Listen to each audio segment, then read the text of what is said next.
Hi friends, welcome to my channel. మా పాప అయితే పానీపూరి కావాలని అడిగింది ఫ్రెండ్స్. సో నేనైతే ఇంట్లోనే ప్రిపేర్ చేస్తాను.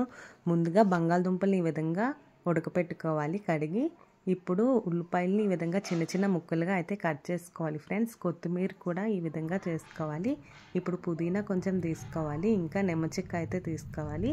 చింతపండునైతే నానబెట్టుకోవాలి ఫ్రెండ్స్. ఇప్పుడైతే ఒక మిక్సీ జార్లో కొత్తిమీర ఇంకా పుదీనా, లైట్గా జీలకర్ర, లైట్గా చింతపండు రసం అయితే వేసి mixie పట్టేసుకోవాలి friends.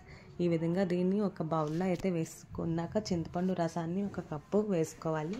3 or 4 cups water అయితే యాడ్ చేసుకోవాలి ఫ్రెండ్స్. నిమ్మ చెక్క ఒకటి అయితే పిండుకోవాలి. లైట్గా ఇందులో ఆనియన్ ముక్కల్ని అయితే వేసుకోవాలి ఫ్రెండ్స్. చూసారా, రసం అయితే రెడీ అయిపోయింది. ధనియాల పౌడర్, పెప్పర్ లైట్గా అయితే వేసుకుంటే సరిపోతుంది.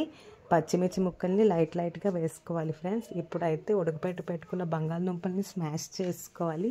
మా ఇంట్లో సడన్గా టమాటోస్ అయితే అయిపోయి, టమాటోస్ ఉంటే ఇంకా మంచి టేస్ట్ అయితే వస్తుంది. ఈ విధంగా ఆనియన్స్ ముక్కల్ని, ఇంకా కొత్తిమీర, సాల్ట్, ధనియాల పౌడర్, పచ్చికారం అయితే వేసి ఈ విధంగా కర్రీ అయితే ప్రిపేర్ చేసుకోవాలి ఫ్రెండ్స్. చూసారుగా, లైట్గా లెమన్ అయితే వేసుకోవాలి.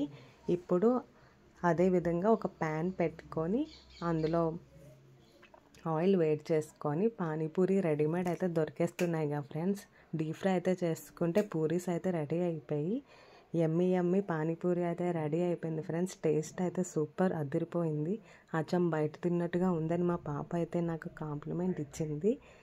ఇంకా నాకు కూడా చాలా అంటే చాలా బాగా నచ్చింది. మీరు కూడా లైక్ చేయండి, షేర్ చేయండి, సబ్స్క్రైబ్ చేయడం మర్చిపోకండి. మా పాప అయితే మంచి హ్యాపీగా తిని అయితే ఎంజాయ్ చేస్తుంది. బాయ్.